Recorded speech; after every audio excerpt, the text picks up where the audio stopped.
राजकारण, समाजकारण, कोकणातील प्रत्येक घडामोड. सिंधुदुर्ग 24 तास आता नव्या रूपात. सिंधुदुर्ग संवाद, ताज्या घडामोडींसाठी आताच सबस्क्राइब करा. पावसाळा सुरू झाला की सिंधुदुर्ग जिल्ह्यातील फळ तसेच फुलांच्या नर्सरीमध्ये खरेदीसाठी मोठी गर्दी दिसून येते.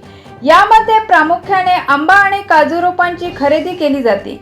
अगदी कोल्हापूर, बुदरगड, गडिंग्लज, चंदगड, सांगली, सातारा, कर्नाटकमधील बेळगाव, निपाणी, गोवा या भागातून नागरिक रोपांच्या खरेदीसाठी येतात. येथील नर्सरी व्यावसायिक वर्षभर रोपे तयार करून पावसाळी हंगामात ती विक्रीसाठी आणतात. आमच्याजवळ प्रामुख्याने वेंगुर्ला 4 नंबर, 7 नंबर, 9 नंबर आणि आंब्याचे केशर, हापूस, रत्ना, पायरी, तोतापुरी, गोवा मानपूर अशा प्रकारची प्रामुख्याने कुठून गिऱ्हाईक येतात तुमच्यासाठी खरेदीसाठी झाडं? आमच्याजवळ 2-3 राज्यातली असतात.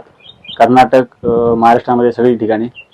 महाराष्ट्रात म्हणायचं झालं तर आजरा, तिकडे बुदरगड, राधानगरी, कोल्हापूरला अशा ठिकाणी आपली जातात कलम. हा सीझन प्रामुख्याने कधी सुरू होतो? सीझन आता एक पाऊस पडला, मे महिन्याचा पाऊस पडून गेला की सीझन चालू होतो. मग तुम्ही आधी ही रोपाची कधी तयार करता? काय कसं असतं याचं?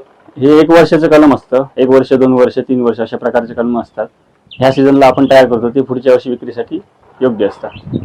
नाव आपलं? नाव अमरेश अशोक गावडे. माझ्या नर्सरीचं नाव श्रीदेव सतपुरुष बराडी नर्सरी.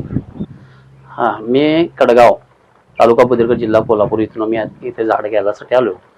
7 नंबर आणि 4 नंबर ही काजूची झाडे घेतलेली आहेत आपण. आणि ह्याच्या अगोदर पण आपण इथली नेलेली आहेत झाडे 2 वर्षापूर्वी. ती पण आपली आता झाडं लागायला सुरू झाल्यात, चांगल्या पद्धतीने लागतात. आणि हा कोकणातली झाडं नेल्यानंतर आपल्याला चांगला रिझल्ट मिळतोय आणि हे चांगलं आहे. तुमचं नाव? दीपक केरवा मांगले. सिंधुदुर्ग 24 तास आता नव्या रूपात. सिंधुदुर्ग संवाद, ताज्या घडामोडींसाठी आताच सबस्क्राइब करा.